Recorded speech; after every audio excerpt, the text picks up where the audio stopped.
ছাত্র আন্দোলনের এক প্রকার জয় হলো, কিন্তু ছাত্র হত্যার দায় কার? কে নেবে ঘটনার দায়? উত্তর কে দেবে? এতগুলো মানুষের প্রাণ চলে গেল, এতগুলো মানুষ আহত, তাহলে তার দায় কে নেবে?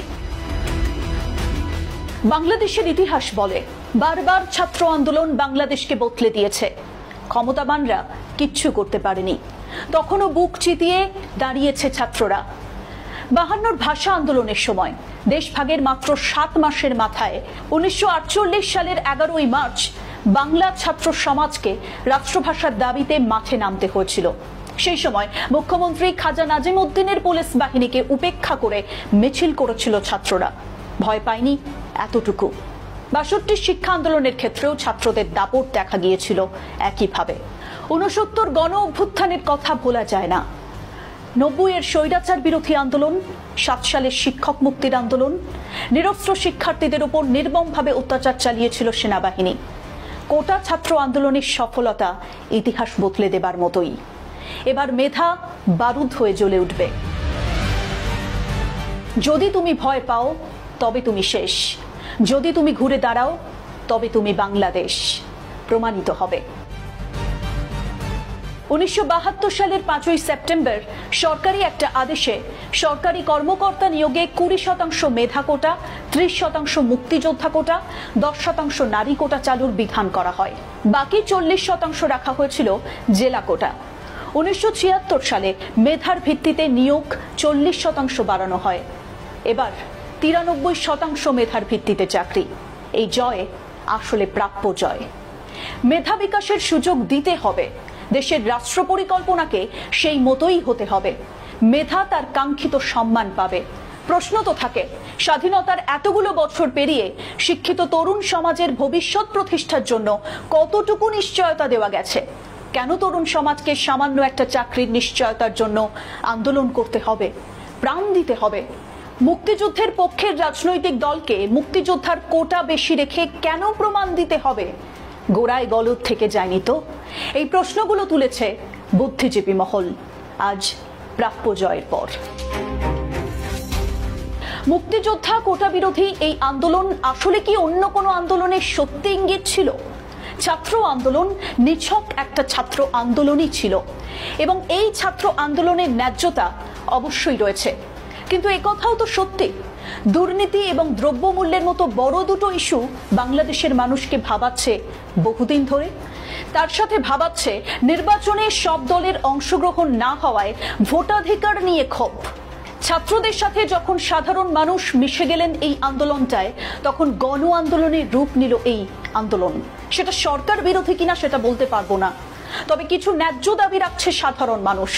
রাজনীতির বাইরে সামাজিক ইস্যু নিয়ে আন্দোলন করলে সরকার পক্ষ মাথা ঘামায় না। বৃহত্তর পরিসরে সরকারের ওপর চাপ আসলে তখনই নড়ে চড়ে বসতে হয় সরকার পক্ষকে, কারণ ক্ষমতা হারানোর ভয়ে সবাইকেই তাড়া করে বেড়ায়। তখন কোটা বিরোধী আন্দোলন, নিরাপদ সড়কের মতো আন্দোলনগুলো অনেক বড় হয়ে দাঁড়ায়, কারণ সেগুলোর ক্ষমতা থাকে রাজনৈতিক আন্দোলনের মতোই। এই আন্দোলনের সাথে দেশটার বিরোধী দলকে জুড়ে দেওয়া হয়েছে। বলা হয়েছে সন্ত্রাসের ছক এই আন্দোলন, বিদেশি শক্তির প্রভাব। তার মানে বিরোধী দলটার ক্ষমতা খর্ব করা যায়নি, সেটা কি কোথাও স্বীকার করা হচ্ছে? সেই বিষয়টা প্রমাণ হয়ে যাচ্ছে। সেরকম একইভাবে বিরোধী দল যদি সাধারণ মানুষের এজেন্ডাকে ধরতে না পারে, সেটাকে কাজে লাগাতে না পারে, তাহলে তারাও জনগণের সমর্থন কোনোদিনই পাবে না। এটা তারাও বুঝলো এই কোটা বিরোধী আন্দোলনের মধ্য দিয়ে। 2018 সালে যখন কোটা বাতিল করা হলো, সেই সিদ্ধান্তকে অনেকেই আবেগতাড়িত সিদ্ধান্ত বলেছেন। সংস্কার না করে পুরোটা বাতিল আবেগের বশে করা হয়েছিল বলেই অনেকে মনে করেন। আজ প্রাপ্য জয়ের পর সেই কথা বারবার উঠে আসছে। সমাজবিজ্ঞানীরা বলে থাকেন কোটা হচ্ছে ক্ষতিপূরণ নীতির অংশ, আর মুক্তিযোদ্ধা কোটাকে যদি পুরস্কৃত করার নীতি হিসেবে ধরে নেওয়া হয়, তাহলে সেটা কত প্রজন্ম পেতে পারে? সেটাই বড় প্রশ্ন।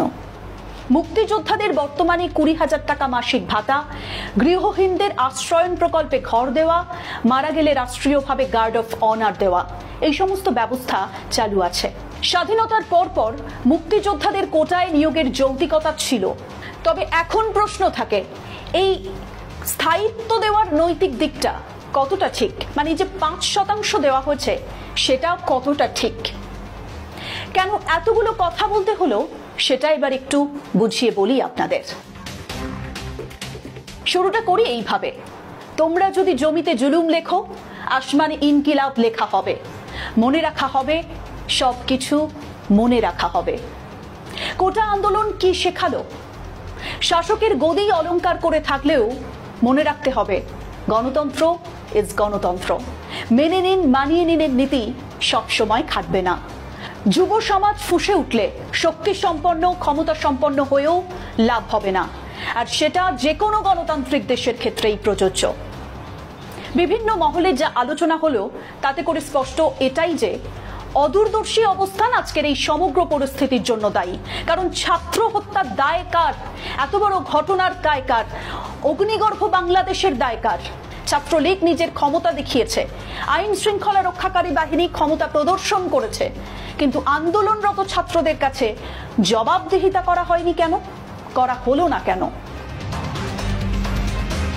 আলোচনা আগে করা যায়নি, কিন্তু সুষ্ঠু একটা আলোচনা কোটা সমস্যার সমাধান করতে পারত। যখন ছাত্র সমাজ ফুঁসেছে, তাদের ধৈর্যের বাঁধ ভেঙেছে, তখন একটা আলোচনার কথা বলা হচ্ছে কেন?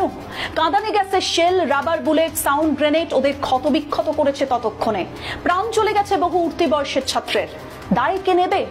বুদ্ধিজীবী মহল সে প্রশ্ন তুলছে। বাংলাদেশের ইতিহাসে বিরল ঘটনার দায় কার? বিভিন্ন দেশে আলোচনা শুরু হয়েছে। একেই কি বলে বিলম্বিত বোধোদয়?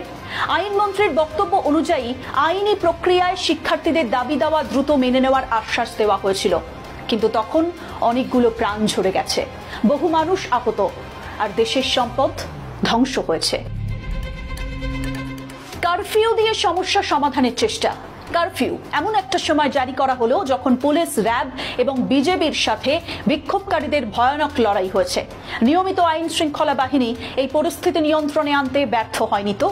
আইনমন্ত্রী অবশ্য বলেছেন রাষ্ট্রের আইন শৃঙ্খলা রক্ষাকারী বাহিনী ব্যর্থ হয়নি। আপনি আপনার উত্তরটা জানাতে পারেন।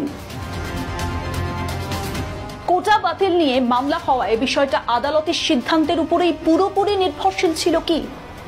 বহু বিশেষজ্ঞ বলছেন নির্বাহী উদ্যোগের মাধ্যমে শুরুতেই এই সমস্যার নিষ্পত্তি সম্ভব ছিল। সংবিধান অনুযায়ী কোটা রাখা বা না রাখা এবং রাখলে কত ভাগ, কোন কোন ক্ষেত্রে তা রাখা হবে, সেটা সরকারের সিদ্ধান্তের বিষয়। সরকারি চাকরির বর্তমান কোটা পদ্ধতির যে সংস্কার প্রয়োজন তা মোটামুটি সমাজের সব মহলই মনে করেছিল। প্রথম আলোতেই এরকম একটা রিপোর্ট প্রকাশিত হয়, দেখে নিন রিপোর্টটি। 2018 সালের কোটা বিরোধী আন্দোলনের সময়ও ছাত্রলীগকে মাঠে নামানো হয়েছিল। আবার ঘটনার পুনরাবৃত্তি। তবে কি ছাত্র দলকে প্রতিপক্ষ ভাবা হলো সত্যি সত্যি? সে প্রশ্ন না উঠে পারে না। সরকার অবশ্য আন্দোলনকারীদের বিরুদ্ধে সহিংসতার অভিযোগই এনেছে। আন্দোলনকারী ছাত্র দল, বলা ভালো সমগ্র আন্দোলনকারীরা যৌক্তিক সমাধান আশা করেছিল। মেধা না কোটা সে প্রশ্ন রেখেছিল। তাতে কি কোনো ভুল হয়েছিল যে এত বড় ঘটনা ঘটলো বাংলাদেশে? প্রতিবাদে দেশের জন্ম, প্রতিবাদ দেশের পরিচয়। একবার ভাবুন তো, ধৈর্যের বাঁধ কতটা ভেঙেছিল যে পুলিশের অদ্যত বন্দুকের সামনে বুক চিতিয়ে দাঁড়িয়ে পড়েছে ছাত্ররা। পুলিশের তাক করা অস্ত্রের বিপরীতে শাহিদ বুক পেতে দাঁড়িয়েছিলেন। রাবার বুলেট উড়ে এসে বুকে লেগেছিল শাহিদের। পুলিশ কেন লক্ষ্য করে রাবার বুলেট ছুঁড়ল? বিকল্প কোনো উপায় ছিল কিনা? সেগুলো সব আজ প্রশ্নচিহ্ন। যদিও জানা যায় পুলিশ শুরুতে আবু সাইদকে অন্যত্র চলে যেতে অনুরোধ করে, কিন্তু বুলেট কেন? অধিকার কর্মীরা বলছেন মানব অধিকার লঙ্ঘন করেছে পুলিশ। দাবি আদায় করতে গেলে, নিজের মত প্রকাশ করতে গেলে যদি গুলিবিদ্ধ হতে হয়, তাহলে তার থেকে খারাপ আর কিচ্ছু হয় না।